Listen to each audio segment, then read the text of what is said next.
Hey guys! So we're back here again. I know I haven't done any videos for a while with 13 Reasons Why book, but I am doing one now. I'm sorry that I wasn't able to get them done super fast. It's hard for me to start reading again. It's just going through a bunch of stuff, so I was trying. Sorry, I know it's not a good excuse. But I am going to finish reading this book like I did promise. And I do like to keep my promises. So I will be finishing this book.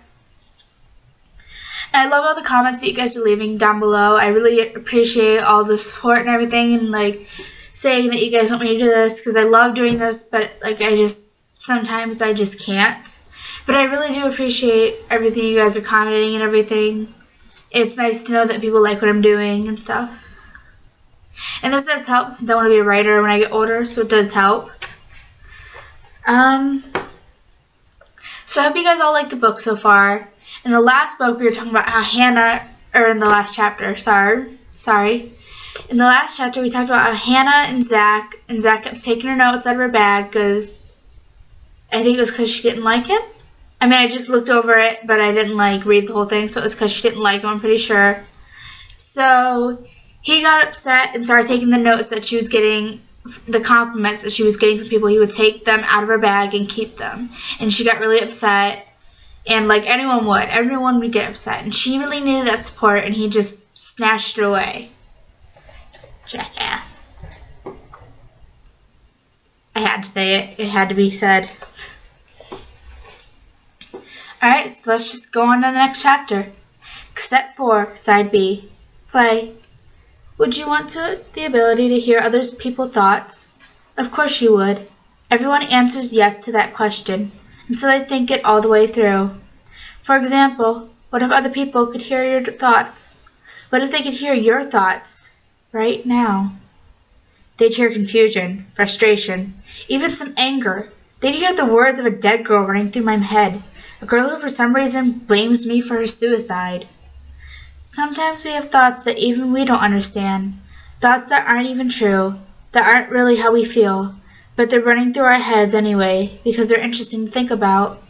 I adjust the napkin holder in front of me so Tony's booth is reflected in the polished silver. He leans back and wipes his hands on a napkin. If you could hear other people's thoughts, you'd overhear things that are true as well as things that are completely random, and you wouldn't know one from the other. It'd drive you insane. What's true? What's not? A million ideas? But what do they mean? I have no idea what Tony's thinking, and he has no idea about me. He has no idea that the voices in my head, the voices coming through his Walkman, belongs to Hannah Baker. That's what I love about poetry. The word abstract, the better. The stuff where you're not sure what the people are talking about. You may have an idea, but you can't be sure. Not 100% sure. Not each word specifically chosen could have a million different meanings. Is it a stand-in, a symbol for another idea? Does it fit into a larger, more hidden metaphor? This is the 8th person, Hannah. If it's about poetry, then it's not about me, and there are only 5 names to go. I hated poetry, and so someone showed me how to appreciate it. He told me to see poetry as a puzzle.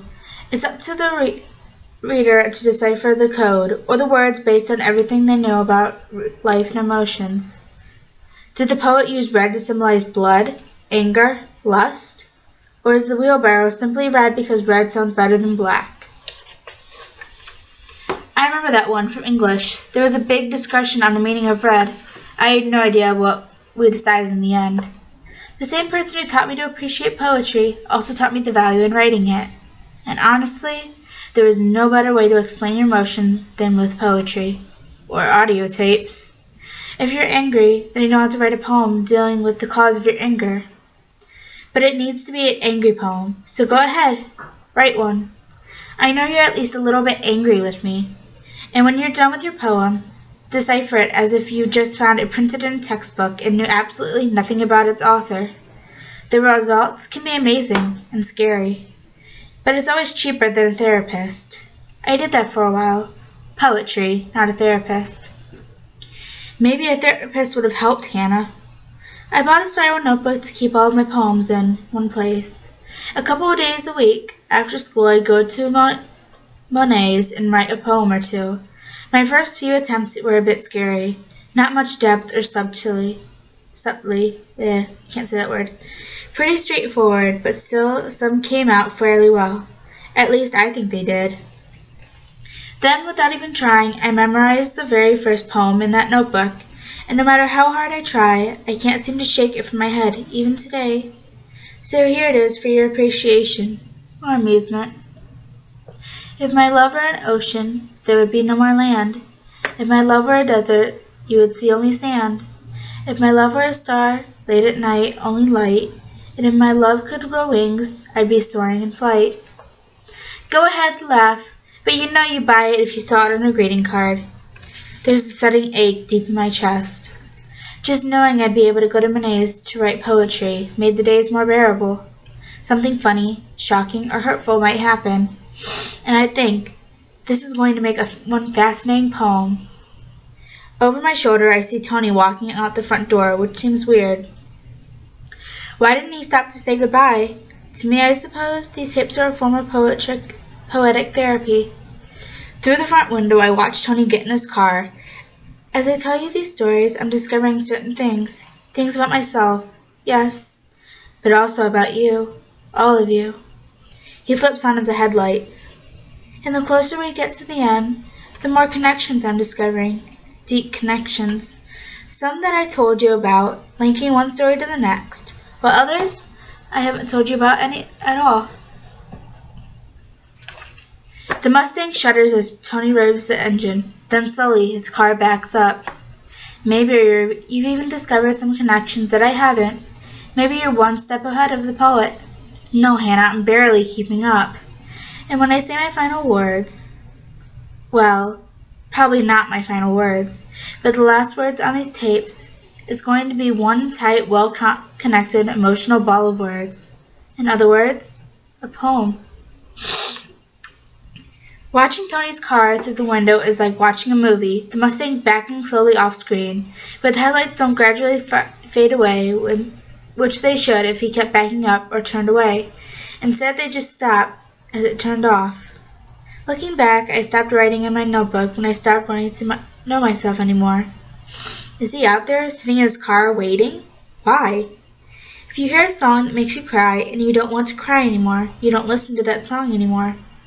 But you can't get away from yourself. You can't decide not to see yourself anymore. You can't decide to turn off the noise in your head. Pause.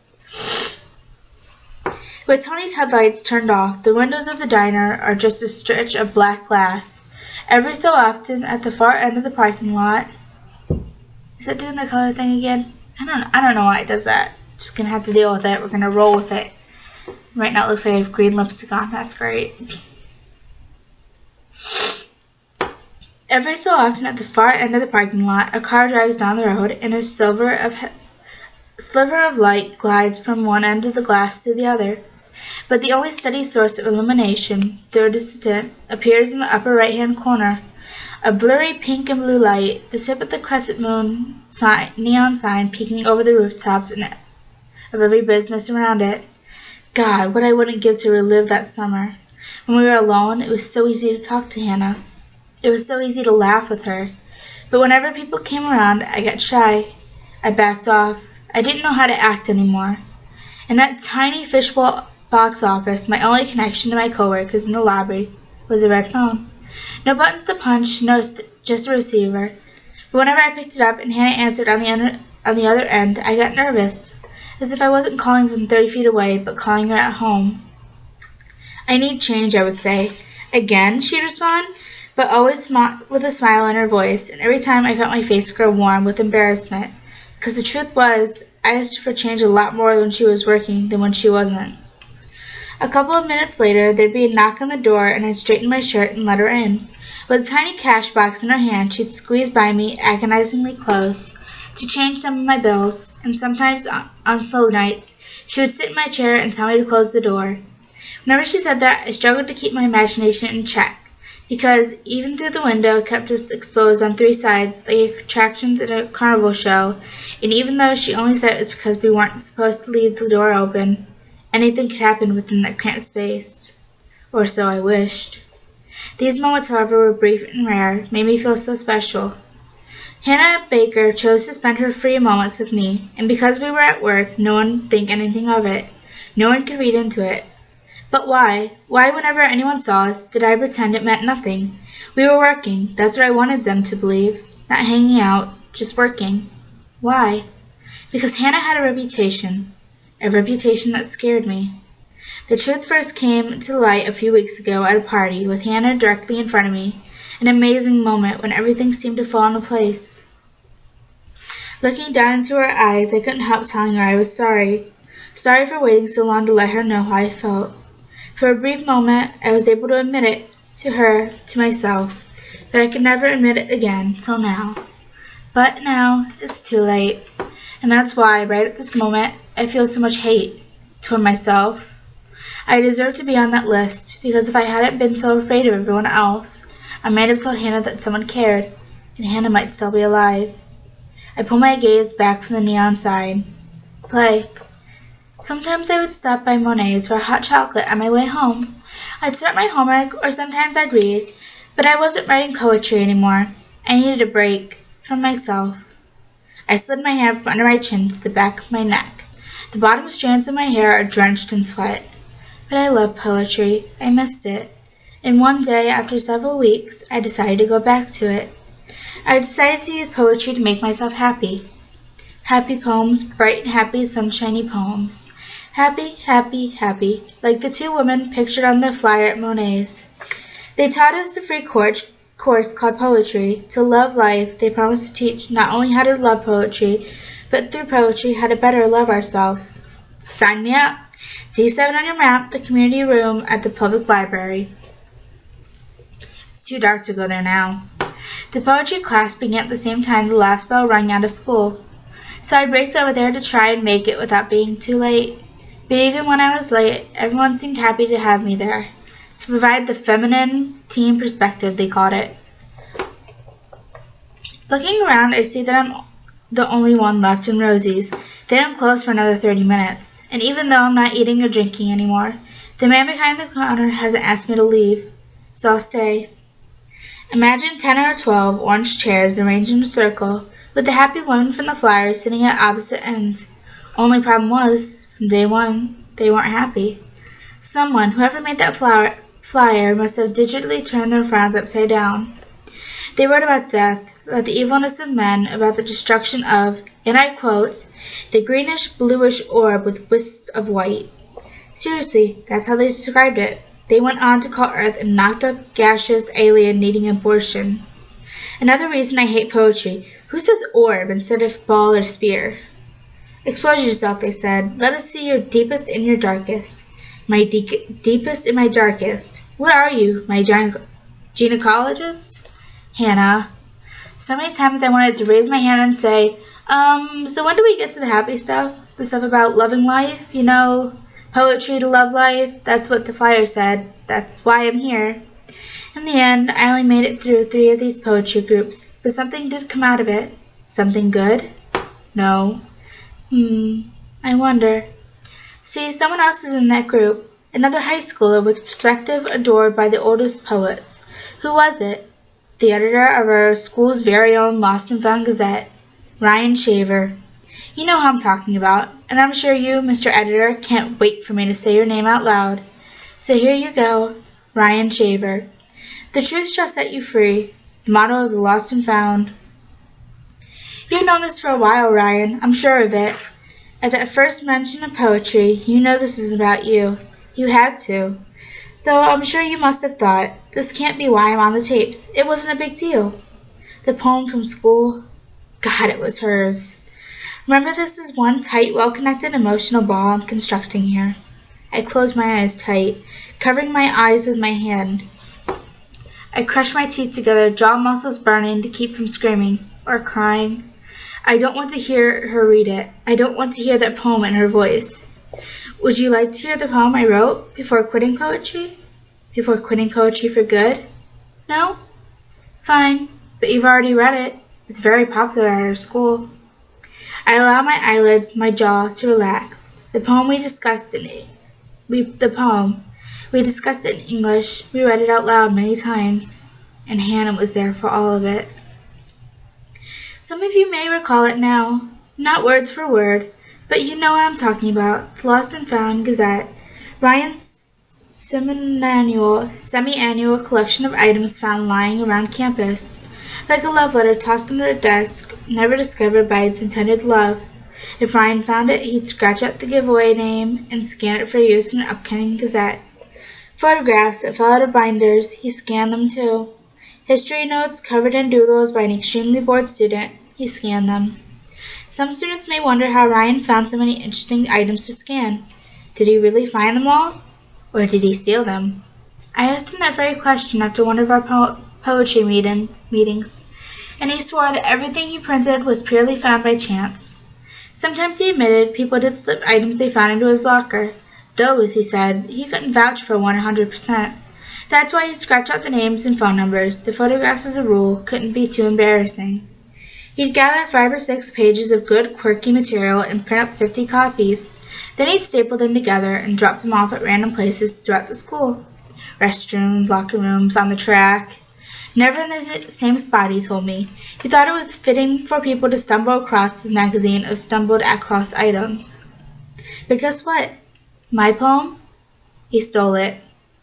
I pulled a napkin out from the holder and wiped the bits of paper across my eyes.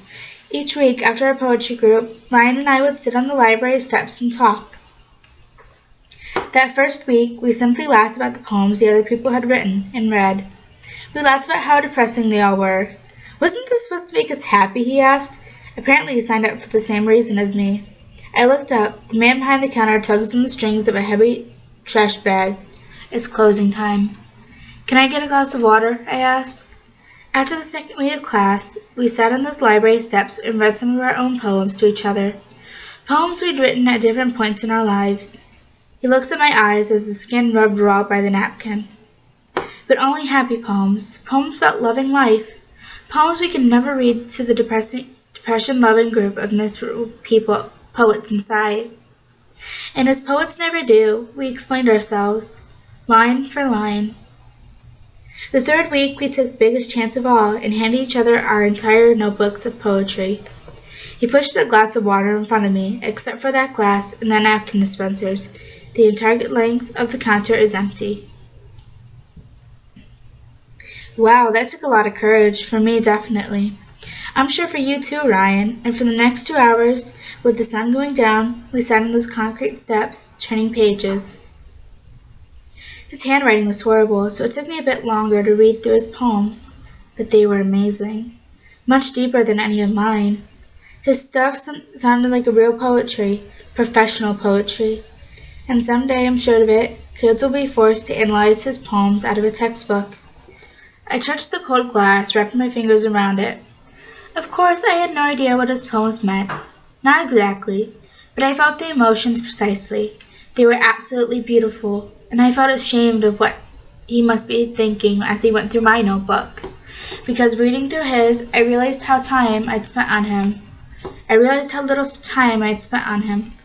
I should have taken the time to choose better words, more emotional words.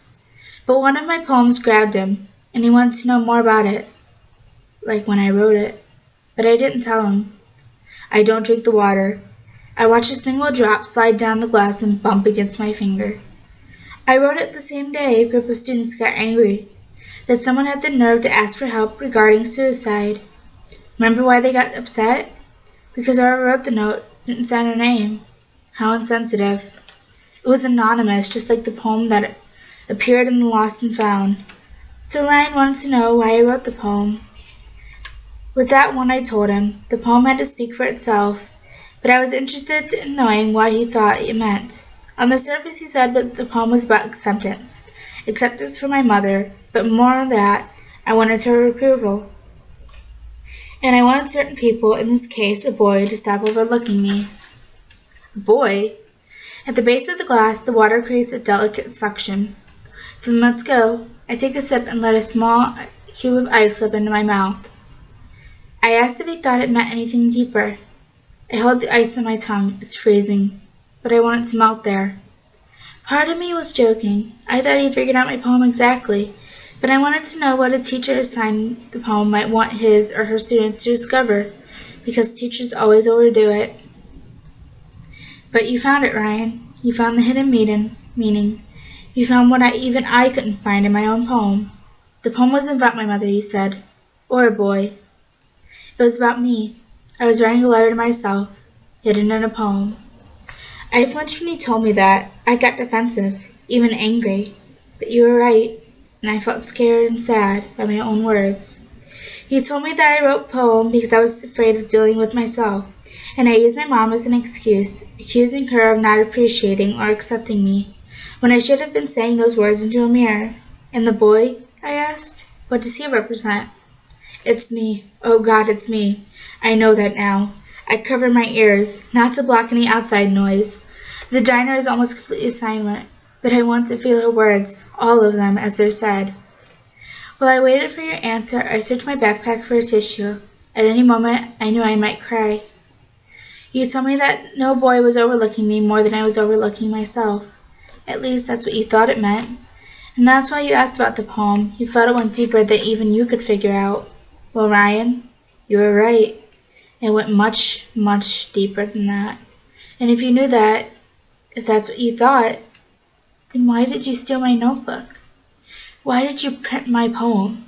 The poem that you yourself called scary and the lost and found.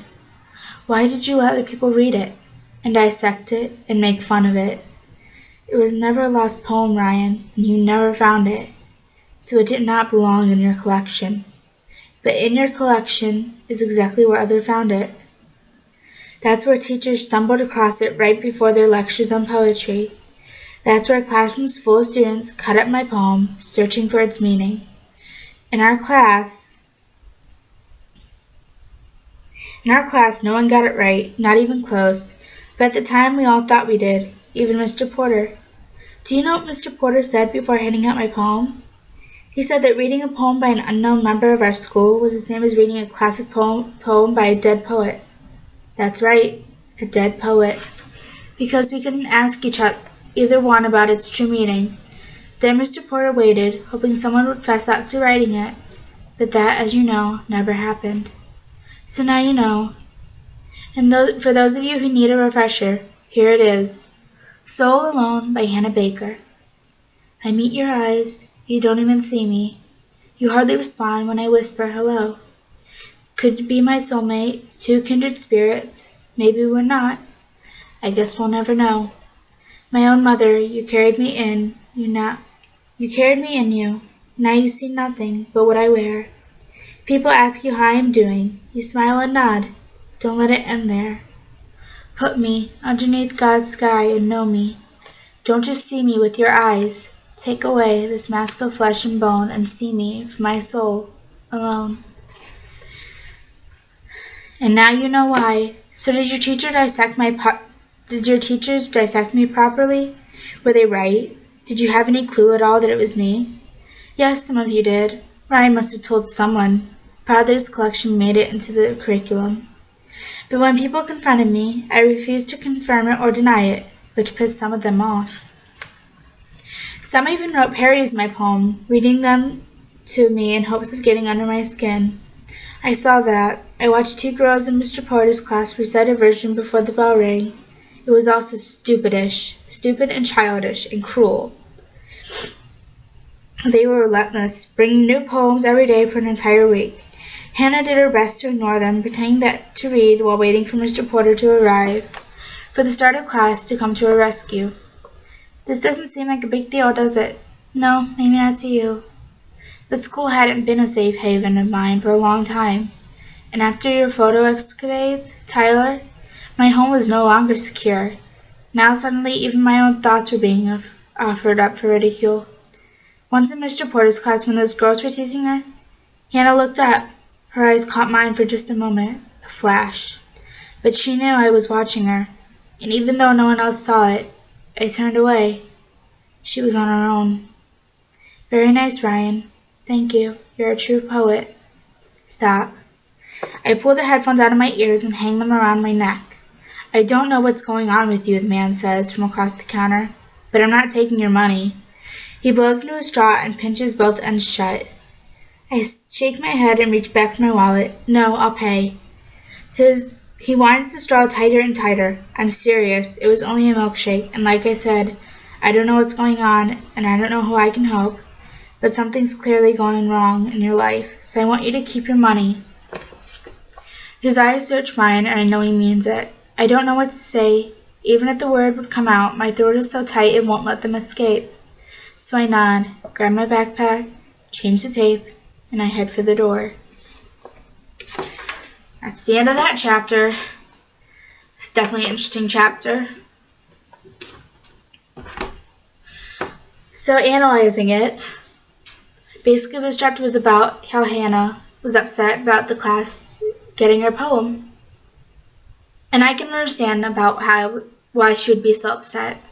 It may not seem like a big deal to some people, but poetry and writing, songs, anything you do that comes from you, from your own head, that's private. Like, I've written some really messed up poems as well, and if something like that got out and people were dissecting it and critiquing it, I wouldn't be able to be as strong as Hannah was. I would have ran out of the class as soon as the poem was even mentioned.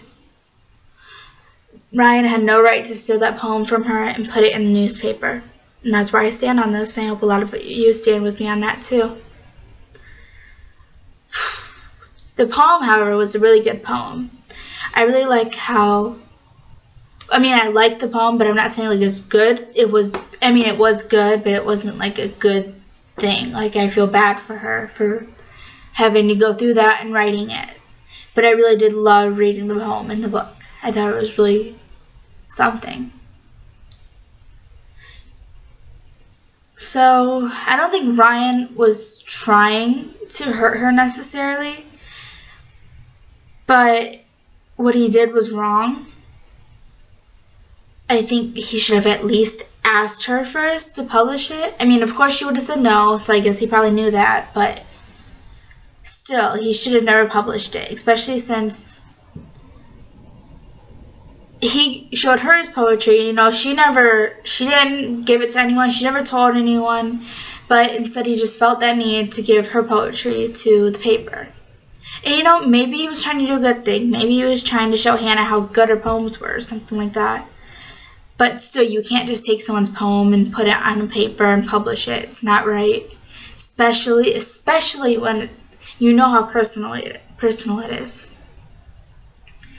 Alright, I'm going to go now because my voice is kind of starting to cut off. So I really hope you guys enjoyed that chapter. I will try to get another chapter up maybe a little bit later this week. If not, I'll do it next month. Hopefully, for Christmas around that month, but I don't know if I can because I'll be doing a lot of stuff. But I will try. Anyway, thank you all for watching again. As you know, I'm Madison. I don't know why I did that.